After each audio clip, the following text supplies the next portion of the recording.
Hello दोस्तों, मैं रिजवान अहमद। एक आपके लिए अवेयरनेस के लिए एक वीडियो क्रिएट कर रहा हूँ। और वो एक्चुअली मैं इस वक्त घूमने आया हुआ हूँ, मगर एक अजीब सी बात हो गई। आपने आजकल देखा होगा कि यूएसए से जो है इंडियन सिटीजन्स को जो है बाकायदा हाथ पैर में बेड़ी डाल के जो है इंडिया में लाया जा रहा है। Over a period Hindustani passport का जो वैल्यू है वो कम हो गया है। ठीक है, एक बात मैं आपको बताता चलूँ। हिंदुस्तान जो है आज से तकरीबन 100 साल पहले, बल्कि 60-70 साल पहले तक, एक तरफ ब्रिटिश की हुकूमत के अंडर था तो दूसरा पोर्चुगीज़ गोवा के अंडर था, और माहे और पौंडीचेरी वगैरह जो है फ्रांस के अंडर था। मगर फ़र्क ये था कि ब्रिटिशर्स ने इंडिया को कॉलोनी बनाया, यहाँ से जो लूटना है लूटा और निकल के चले गए। मगर पोर्चुगीज़ ने भले ही थोड़ा बहुत जुल्म किया था, मैं नहीं बोलूँगा, मगर जुल्म करने के बाद भी उन लोगों ने जो है गोवा को अपना जो है ये समझा, अपना टेरिटरी समझा। और वो जो है गोवा को अपनी ओवरसीज टेरिटरी कहते थे, और फ्रांस का भी यही हाल था, वो जो है पौंडीचेरी को अपना ओवरसीज टेरिटरी कहते थे।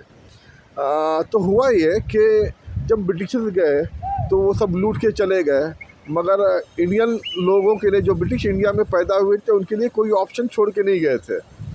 जबकि जब पोर्चुगीज़ गए थे तब उन्होंने अपने शहरियों से कहा था कि अगर आप लोग ये प्रूव कर सके कि आप लोगों का जन्म पोर्चुगीज़ गोवा में हुआ है तो हम आपको, आपके बच्चों को और आपके पोतों को जो है नेशनलिटी देंगे, पासपोर्ट देंगे। यानी कि फॉर एग्ज़ाम्पल अगर आप पैदा हुए, आपने नेशनलिटी नहीं ली तो आपका बच्चा ले सकता है, अगर आपका बच्चा भी नहीं ले सकता तो आपका पोता ले सकता है। बस आपको जो है अपने पेरेंट्स का या अपने ग्रैंड पेरेंट्स का जो है बर्थ गोवा में जो है प्रूव करके दिखाना है। और यही जो है केस पौंडीचेरी में फ्रांस के लोग, फ्रांसीसी हुकूमत ने भी किया था।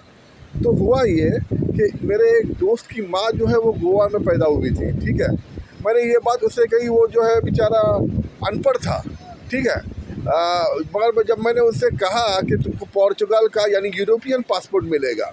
यूरोपियन पासपोर्ट मिलने का फ़ायदा ये है कि बड़ी सिंपल सी बात कहता हूँ कि अगर आपको इंडियन पासपोर्ट के ऊपर काम करना है तो आपको सऊदी में 3000 रियाल मिलेंगे, और अगर वही आदमी अगर यूरोपियन पासपोर्ट में काम करेगा तो उसे 15 से 20 हज़ार मिलेगा। यूरोपियन पासपोर्ट का वो वैल्यू है। उसके अलावा थ्रू आउट यूरोप आप कहीं पे भी काम कर सकते हैं, आपको वीज़ा लेने की ज़रूरत नहीं है। उसके अलावा 50 साल के बाद में आप चाहे तो रिटायरमेंट ले सकते हैं, और रिटायरमेंट होने के बाद में गवर्नमेंट जो है आपका खर्चा पानी देखेगी, जो तकरीबन इंडिया के 3-3.5 लाख रुपए हो जाते हैं। ये जो है गोवा के लोगों को जो है मालूम है, और वो लोग इसका फ़ायदा भी उठा रहे थे। मेरे दोस्त को पता नहीं था। फिर हुआ ये कि उसको किस्मत से अपने बाप का जो है पासपोर्ट मिल गया, जो कि पोर्चुगीज़ पासपोर्ट था, तकरीबन 70-80 साल पहले का पासपोर्ट। फिर उसने मुझे फ़ोटो भेजा। अब बात ये है कि मैं भटकल के लोगों को ये क्यों कह रहा हूँ। तो हुआ ये इत्तेफाक से कि मैंने ये बात मेरे एक दोस्त से कही कि मेरे कहने के ऊपर जो है एक आदमी ने जो अपने बाप का पोर्चुगीज़ पासपोर्ट ढूंढ के निकाला, और now he is applying for Portuguese passport. 3-4 साल लग जाते हैं, ये अलग बात है। तो मेरे सरप्राइज़ के लिए हैरत की बात ये हुई कि उसने कहा, हालांकि भटकल का लड़का है, कि मेरे अब्बा बहुत पहले जो है उनका जो बिज़नेस था गोवा में था, और उनका भी पोर्चुगीज़ पासपोर्ट था। तो भटकल के लोगों में पता नहीं कितने लोगों का पोर्चुगीज़ पासपोर्ट है। और अगर ऐसा कुछ आपके घरों में भी है तो आप भी जो है अपने बाप की पोर्चुगीज़ सिटीज़नशिप के ऊपर अपने लिए भी जो है पोर्चुगीज़ सिटीज़नशिप या यूरोपियन सिटीज़नशिप जो है अप्लाई कर सकते हैं, जिसके अंदर बहुत सारे फ़ायदे आपको मिलेंगे। ठीक है, आपका जो पासपोर्ट जो पोर्चुगीज़ पासपोर्ट है वो 6th powerful passport in the world है, और पूरे यूरोपियन नेशन में आपको यूरोपियन लेवल का जो है, जो सैलरी का लेवल होता है ना यूरोपियंस का, उस लेवल की सैलरी का आपको जो है काम मिलेगा। और जो है रिटायरमेंट के बाद में जो है गवर्नमेंट आपको स्पॉन्सर भी करेंगी क्योंकि आप पोर्चुगीज़ या फ्रेंच पासपोर्ट ओनर हो। तो भटकल में एक मुझे ऐसा इत्तेफाक से मिला, मेरे अपने ही दोस्त के बाप जो है he was a Portuguese citizen. मैंने उससे कहा कि यार अप्लाई करो, तो उसने कहा कि नहीं, मैं जो है गल्फ में ठीक हूँ, वो मुस्लिम कंट्री में रहना चाहता है, ऐसा उसने कहा।